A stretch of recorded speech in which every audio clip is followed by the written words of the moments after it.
Hello, everybody. Thank you so much for coming and for listening and meeting Nicole Strickland. She has become a friend of mine through this journey that we're on.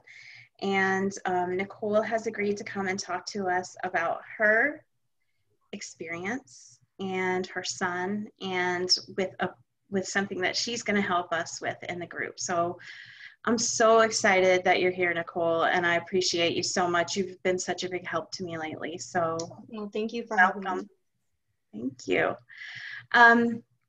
So you know that I feel like when people are going through this process, I think it's very helpful for them to hear everyone else's story. Like, that's what I wanted to know. For some reason, when it first happened to me, like, I just wanted to hear everybody else's story and how they got through it. And I know that you're very new on this journey. So would you mind just telling us how you got here, how you got to this place, and just how your life has been? Sure. So I had a son, Noah. I have a son, Noah. He was 22 years old, and he had cerebral palsy, epilepsy, scoliosis, ADD, did I leave anything out? Autism. And he was a handful, but I also say that he was a heartful. And he graduated when he was 21, and so he was home full time.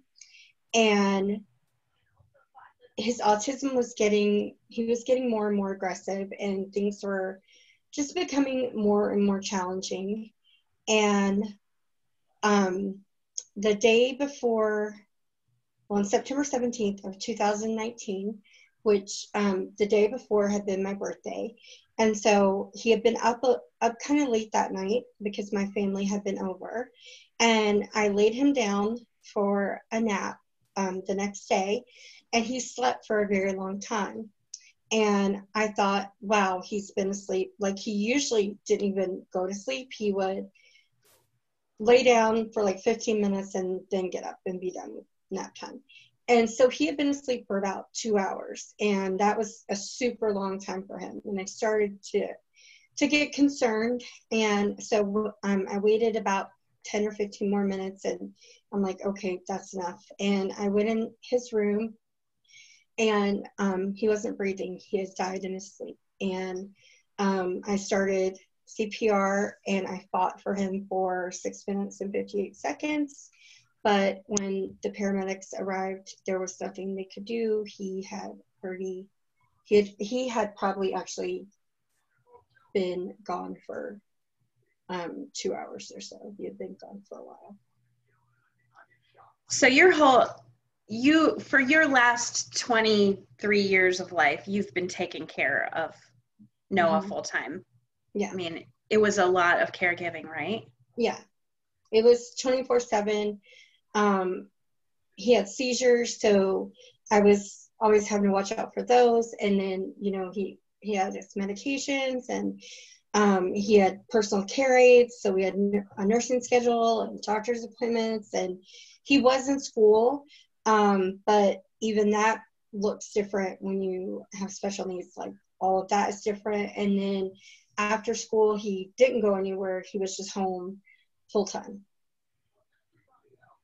So I just guess, to me, it feels like when you're in a situation like that and you're so used to giving care all the time, and then all of a sudden, all of that responsibility is gone, that has got to make your life feel even,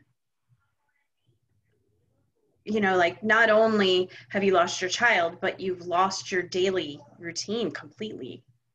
I lost, like, who I was, because I was Noah's caretaker. And at that point, no longer did I have to worry about medicines or checking on him, or I'd have to wait until he was like good and asleep to take a shower. Otherwise he would get up. And so I'd find myself, I would feel ready for a shower, and I'd go go to his room to check on him and see if he was good and asleep yet. And then I would realize, oh, he's not there anymore. Just everything changed just in an instant. Like, it was all completely different. So we've talked about a lot of things just between us, so I don't want to like go into revealing everything, but I guess what I was just wondering is your life since, and remaking your life, and figuring out all the pieces of what's left, you know, like the story about the wheelchair. You know, I was just thinking, you were talking about that wheelchair the other day, and it just really got to me as far as a reminder of all of the things that we as moms deal with. Mm-hmm. You know, like their personal belongings and all of that. Yeah. And that's, I mean, he had so much equipment and stuff, and that's been difficult. Like the wheelchair story, he had a custom made, like they literally put him in this special like beanbag type chair and mold it to his back. So it's a custom made to his body wheelchair, decked out. It's orange and purple, and it's decked out in Clemson stickers, and because he was a huge Clemson fan. And at some point we need to do something with that wheelchair, but I'm not willing to just give it to anyone. It has to be given to the right person. And I don't even know if anyone else can actually use it, because it was made for his body. So I don't know that anyone else could actually fit in it and sit in it comfortably. Right. How long, so exactly how long has it been since? It's been 11 months. It'll be a year in September. Coming up on the year. So I know that you told me like you're an extra person and you do everything extra. And so even though the year is coming up, and it's, for most moms, it's like a really difficult time, because we like stress over what should I do? You know, should we plan something? You know, who do I invite? What should I, you know, what's the process? What you're supposed to do? And so tell us about what you have planned for that day. Well, I don't know if there's any real like rules on what you're supposed to do, but I'm extra, so I'm doing what I want to do. And right. Perfect. Noah loves. That's kind of the message that I was hoping you would, you know, put across, which is that, yeah, there is no perfect thing, but you have to just go inside and feel your way through it. Mm-hmm. And I think I told you, like, even the funeral was extra. We decorated the funeral. We had Christmas trees at the funeral because he loved Christmas so much, like little, not huge Christmas trees, but little, you know, 3-foot Christmas trees, but the memorial. So I knew I wanted to do something. I couldn't ignore the day. And I'm trying to keep it toned down and not too extra, but it is me. So it's going to be a little extra, but not too extra. But Noah loved baseball. He played baseball for Carolina Miracle League for, I think we figured out it was 16 seasons, quite a while, years.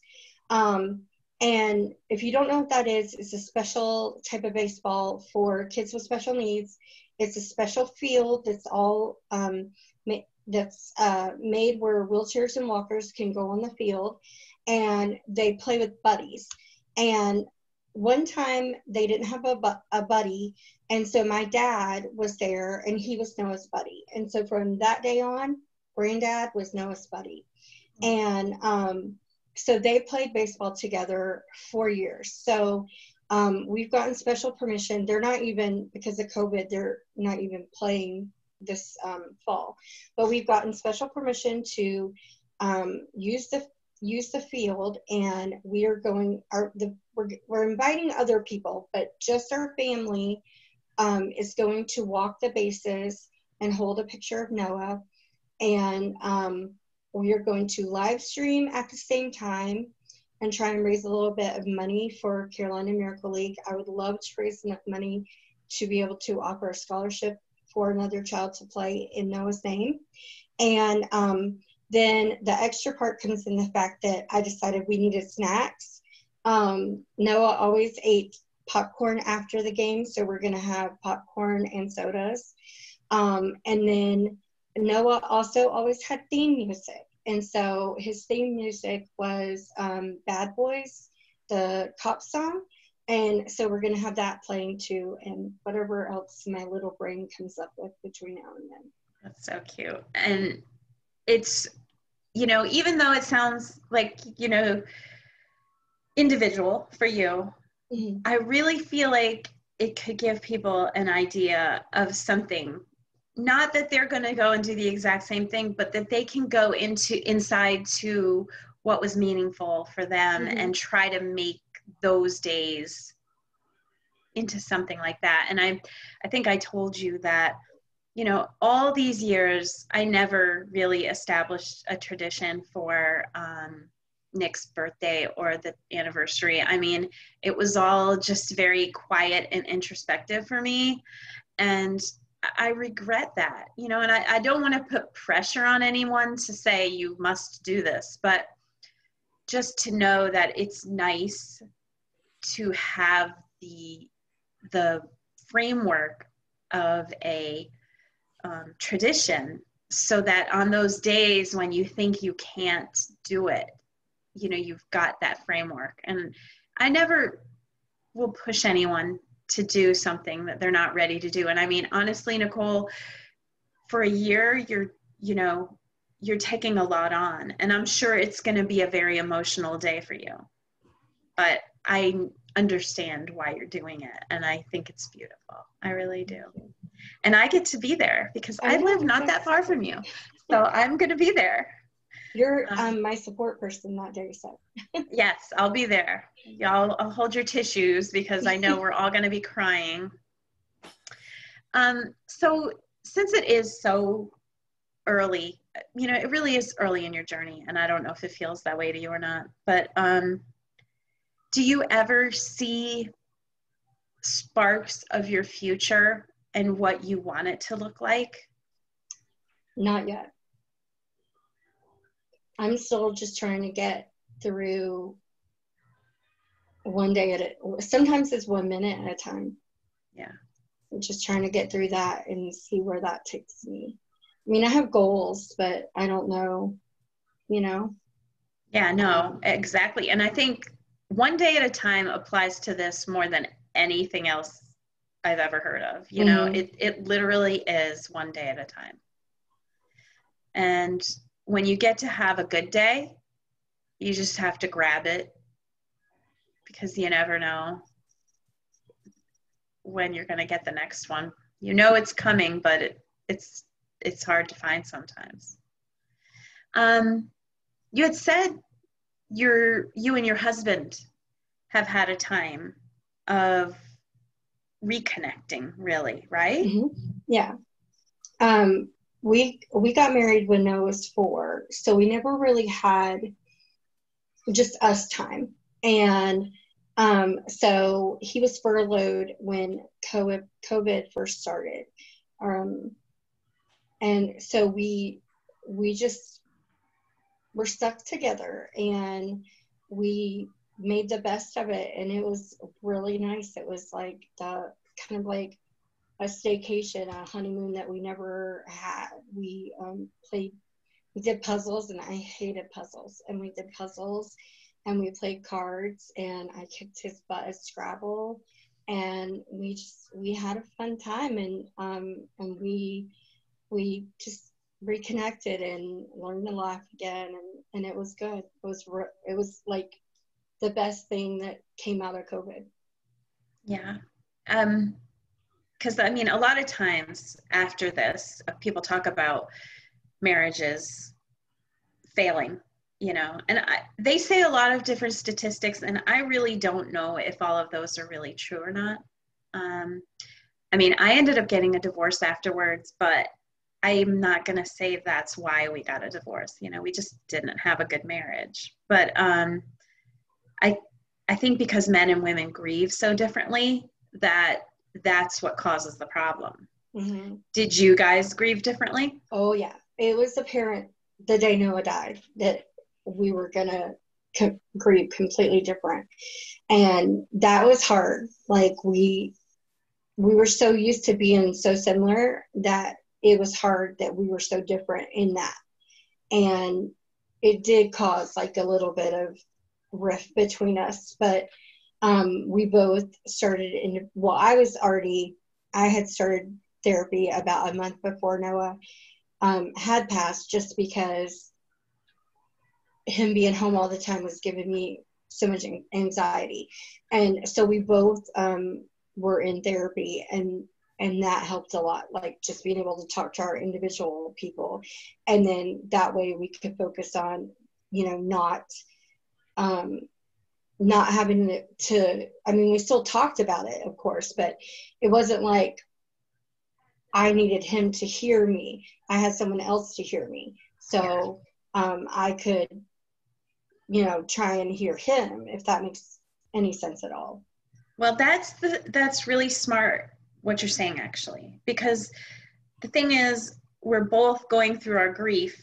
We can't fix anyone else. Like, it takes all you have just to hold yourself up and take care of yourself. So Yeah. You know, it's good that you were both able to go to therapy. My husband didn't see a need for it, and really what we ended up doing was just not talking about it at all, and that's not healthy either. So okay, so tell me about why we're getting together on Friday, and what your love of planning, as much as I think you love it more than me. You've got your own planning room right there. I think you might be in. I am So in my planning room. tell me about how you use your planner. Well, I started planning 5 years ago when I used the Happy Planner system.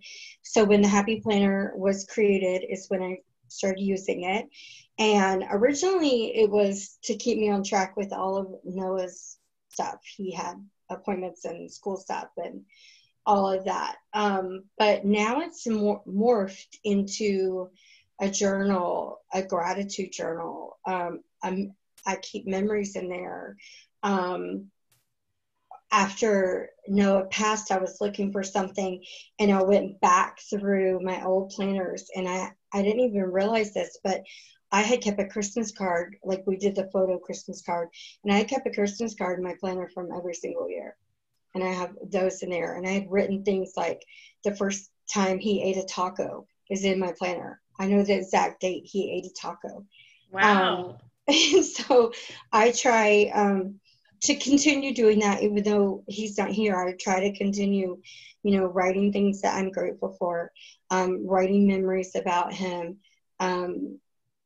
just writing things about my grief. Like if I have a day where I didn't cry, I feel like that's a victory, and I'll write I didn't cry. But if I have a day where I did cry a lot, I still write that down, because I don't view that as like a non-victory either. It's just part of the process. Definitely.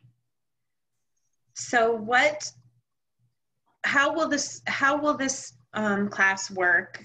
And is there anything, if people want to participate in the class, like on Friday, is there anything they need to have with them that day, or are we just getting started on Friday? We're basically just getting started on Friday, and this is not going to be, if you look on YouTube and you type in like, you know, planner stuff, you're going to see like plan with me's where you're watching people's hands, and you're not going to watch my hands because you don't want to see my hands.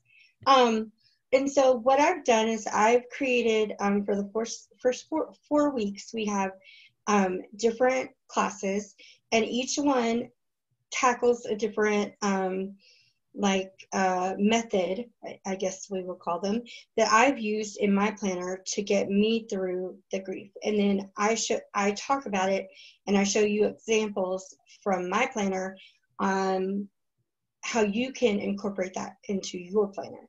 So if you want to bring a planner on Friday, you can bring a planner. But if you don't have a planner yet, don't stress. You have time to get one. You can, like the first one is super easy. So you could even just write it in a notebook if you don't have a planner yet, and wait and get a planner over the weekend, or order one off Amazon or whatever. Yeah, and it doesn't have to be any certain kind. It's just Nope. whatever. And I'm when okay I actually too. I'm sorry, go ahead. I was just gonna say I'm on paper too with planning. Like I can't really do the digital thing and keep it in my brain. Like it just No. it doesn't resonate for me. No. And when I actually started, before I bought the Happy Planner, I just wanted to make sure I could actually keep up with the planner that I was going to, because when I was in high school, I had a planner and I didn't keep up with it. And so I bought just like a cheap Walmart planner and used that for 3 months. And I told myself, if you keep up with it for 3 months, then you can go buy a fancy planner. And so if you're not sure that you're going to, use a fancy planner, then just buy an inexpensive planner. Just do what works for you. Yeah, it is funny. Like there's a whole underground movement of people who do planners and decorate their planners and some people have like 10 planners and they do different areas of their life in each planner. I mean, that blows my mind. I can't do that. But I have found it very grounding and soothing to work on my planner and plan out my week. Because, and I'm not going to blame it on grief brain anymore. I mean, I'm just getting old. And so I have a hard time remembering things and keeping everything straight. So, I mean, I'm 55 years old, so that's what I can't really blame it. But I think it applies so much to grievers in that your brain is like mush. It's a real thing. It's grief fog, grief brain, whatever. Like it's a real scientifically proven thing that your brain can only support so much activity. And you've got so much going on with your emotions and all your thoughts around your loss that your brain just goes bye-bye, So I've been excited about using it. And I mean, even if it's just little things like, well, I know you're going to have all kinds of good ideas, so I won't even try to guess what you're going to talk about. But I really appreciate you and what you're doing. And so there are some people here, so I can finally say hi to Bree and Maria. Sorry, I did not talk to you guys earlier. I don't know. You guys can all unmute yourselves if you want to. And if you have any questions or comments or just say, hey, I would love it. Hey, Nicole. Hey, Maria. You got a friend in the group, huh, Nicole? Yeah, I invited Bree and Maria. Yeah. Okay. I'm glad you guys We've known each other for a while. Well, I'm so glad you're here. Welcome. Thank you. Okay, so I appreciate you telling the story. Yeah, Thank Nicole, you. thank you. I Thank do you. appreciate that. It's, like, well, we all are on this journey for different reasons, but it's the same outcome. Mm-hmm. We've all, and when you talked about your son's anniversary, we've done the same thing for 3 years. From day one, we've done the same thing every year after year on the day that my daughter passed. And it's a comforting thing knowing, and we celebrate her life. We talk about the good memories. We celebrate the 20 years that she had with us. And it's such a comforting day. It's weird to say it's a comforting day, but it's a heartbreaking day, but there is comfort in your broken heart. And when people text you and call you to let you know that she was remembered, that brings so much peace to you. What do you do on that day? Can I ask? Oh, sure. Rachel was a volunteer EMT at our local fire department. So the first stop we go is they kept her locker there. So the first stop we do is we go visit her at the firehouse. We bring her flowers and we stay there for a while. The next step, the next place we visit is my son's Eagle Scout project. He did a World War I memorial. He had to do replanting and he put benches there. Somebody stole one of the benches. So the Boy Scout moms made a GoFundMe account and bought some benches, and they dedicated one to Rachel. Aww. So we go and we visit his Eagle Scout project and we visit her there. Then we go to the cemetery. We bring her flowers, we visit her. And then the last thing we do is we go to the beach, which was her favorite place. And we bring 4 purple roses, one for each of us in the family, and we throw them into the ocean. And last year, the last 2 years, one always came back. Wow. So, yeah. So she always let us know that she was with us on that day. Yeah. So it's a long, exhausting day, but it's the places that she loved. It's who she was about, helping people and having the beach to be her place. So, we celebrate her. Yeah. I love your idea. I think that's amazing. Thank I'm a you. great fan, and I think that's amazing. I do too. I think, like you said, it's a hard day. It's an exhausting day. And I'm sure that first year when you thought all those things up, you probably, as you were going through it all, you probably felt I'm sure it wasn't easy. No, and I think you go through the motions in the first year. I really believe that for me, it was going through the motions. I think the second year really hits harder. It's real. It's more a reality check, I think. Our second Christmas without her is when it really hit home that, okay, this is really real. She's not here. Yeah. So, but you know what? It's something that just me, my husband, and my son do. Just the 3 of us. We do it together. Right. It's not a big fanfare. It's just personally important to you. With me, I want just the 3 of us because I've said this other times, but we were a family of 4 and it was great. And to be a family of 3 just sucks. Yeah. I had a pretty popular blog throughout the years and shared Noah's story with so many people, and Facebook was a big part of that. And when Noah passed away, we had a whole Facebook family that mourned with us, and so that's why the live stream is important for me, because I feel like those people are mourning too. And so at the on the live stream, we're going to invite them to write their favorite memory of Noah. And then I want to take all those and put those like somewhere special, like in my planner or somewhere. I was going to say, in your planner. Yeah, somewhere special, because I don't know all their memories. I don't know what they, what they remember, the kind of memories they have of him. And there'll be stories that I've told them, because a lot of them have never met him in person, but I just think it'll be neat to include them this year. I don't know that I'll include them every year. I don't know that we'll do something this big every year, but this year, this is what I need. And if it's I wasn't saying, I wasn't trying to say it should be one way or another. I just think it should be whatever means something to you, not someone else telling you, oh, you should do this and you should do that. Like for Jocelyn, if somebody's telling her, you should include other people, or if, it has to be what's meaningful for you. And by you, I mean the mom. I really do believe the mom should be in charge of it. I really do. I'm sorry. But, we gave birth to them, and we hurt more than anyone. That's what I believe. And, I'm allowed to believe that. And I see examples of it every day in our group, because there's things that other things that people go through that you just can't compare it to this. And I don't want people to have to compare it. Like, I don't want them to know what it feels like. I really don't.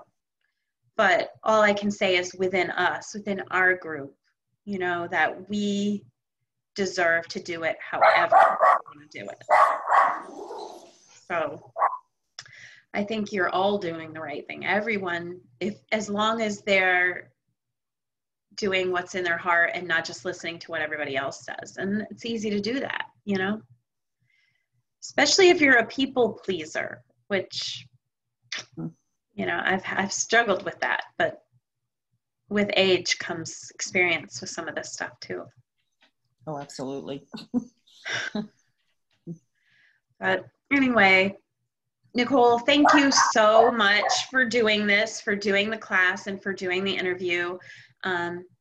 I believe that we all really are helped by hearing other mom stories, because we're all different, you know, but there's always going to be a sliver of something that resonates with us and that can give us a little piece of hope, or just an idea or inspiration or whatever. So I just appreciate everyone being here, and I love you guys so much. Thank you for always being there and supporting and doing this. This is my first Zoom meeting, and I really enjoyed it. Oh, you did great. You were a pro, total pro.